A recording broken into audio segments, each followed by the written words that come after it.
idea is just plain clothes and hard tactics, and I don't think they'll know what hit them because they're not prepared for what we're planning. There you go, verifiable proof that Antifa is premeditatedly and proactively violent. And you'll see more in this video than you've probably ever seen before. The kinds of attacks they plot, how they coordinate, what tools they use. Even more importantly, you'll see a complicit media who, when offered this very footage, turned the other way.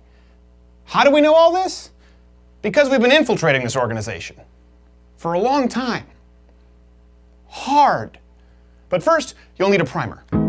Protests, violence, riots, calling everyone a Nazi. This is the MO of Antifa. We've all seen it, but the media, politicians, and academia all defend, deflect, or completely deny. They are strictly principled anti-fascists. What we saw were some brave people risking their lives. That group protests fascism. Maybe their tactics weren't exactly right. It's messy. Antifa are people who go and they try to push back on these guys, but it is not the case that they are going around building an armed movement. Fascism cannot be defeated through speech. You need to take it with the utmost seriousness before it's too late. Black Lives Matter, the Antifa movement, is interested in preserving the fabric of America. Antifa is one of those things that somebody came up with as a catchphrase so that you could say, you know, oh, there is violence on the other side. Why is that? Why defend the indefensible? Are they really just an inconsequential group of rabble-rousers? How deep does Antifa's organization go? What's their end game? Well, for several months, we tracked and infiltrated Antifa,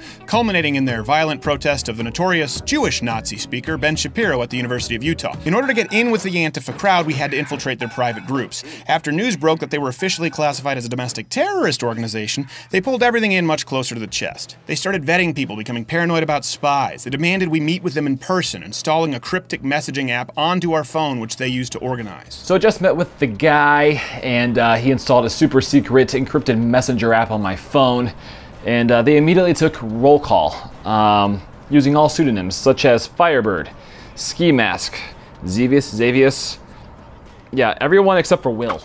Yes, Will, whom we immediately identified on Facebook. Will also boasted of his sawed-off shotguns and armory in his trunk. At least that's what he said. I have a toolbox of full shit. Do you bring your gun? I have like on the border between just a regular rifle and an assault weapon and a sawed-off style shotgun. Shit hits the fan. Yeah, like supplies. last ditch. Blue Subaru with a dent on the side, on the driver's side. That's mine. So remember, just as the local authorities will remember, this is Will. Believe me, it gets worse. The context makes all of this so much worse. Now, to be fair, anyone can likely show up and protest, but they told us that all of this was required if we wanted to take part in their self-professed tactics. Now, just what do they mean by tactics? Well, we found out the next day. Again, patience. First, to understand what their tactics are, understand that Antifa is now in a PR battle. So what they claim and what they do are two very different things. Just plain clothes and hard tactics, and I don't think they'll know what hit them because they're not prepared for what we're planning. Despite wanting to put distance between themselves and Antifa, and despite what resident gay Asian SJW in chief George Takei tweets out, Antifa has never operated alone. They've been actively supported by professors and other leftist and student organizations. For example, current University of Utah faculty like Cindy Geraldine Solomon Kleppa and Alinda McKenna encouraged and emboldened students to disrupt the Ben Shapiro event and to create chaos. People like Ben Shapiro are the most dangerous people on this earth.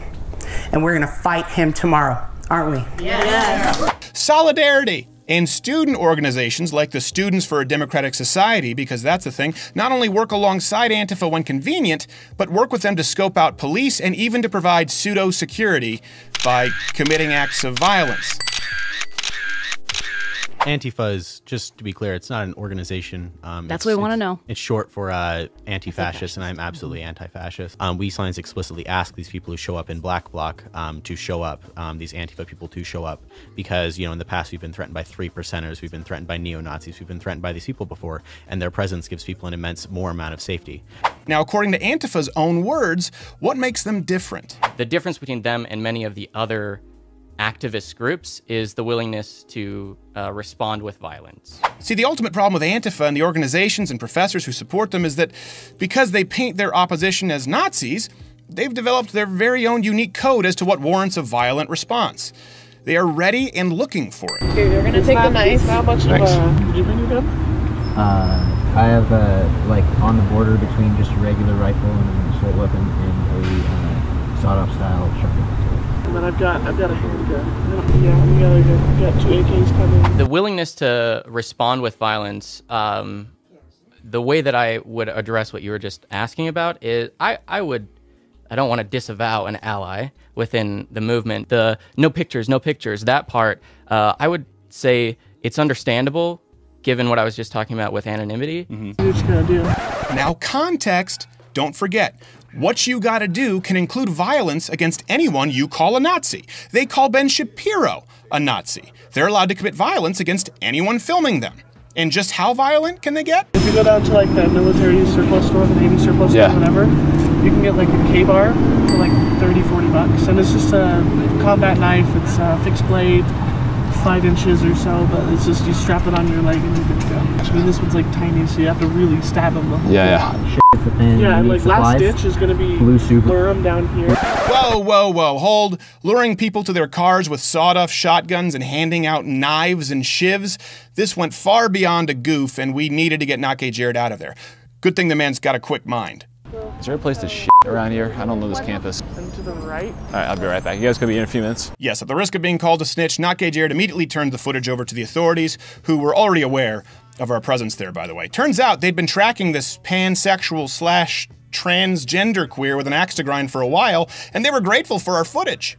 The media, on the other hand, who you think would jump on a story like this, well, their response is what's most disturbing of all. He was just down there at President's Circle and they were handing out sharp objects to stab people with, said they had someone coming with an AK. Why did it take 2 late night hosts, comedians, to find this out? You know what, I wish you guys luck. Yes, you just saw correctly. Even being shown the footage in the presence of police officers to confirm authenticity, they walked away. Also, I should note, this is Dan Harris from Nightline, national ABC News. He knew about the footage and the whole story too. I offered it to him and asked for his card. He did not give it to me.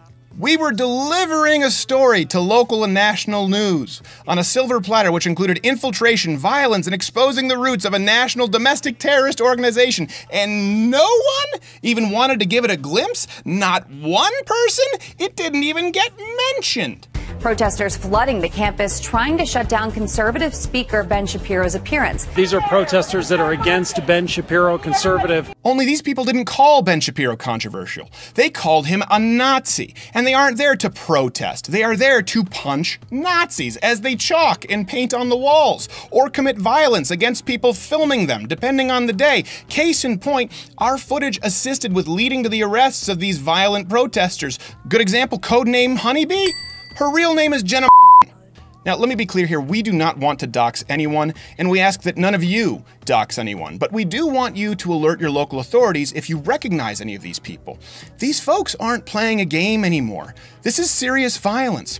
Take this black girl who committed assault. Now, we couldn't find any official arrest record, but we did post this on Facebook, and then this happened. So we immediately ID'd her as well. Grace.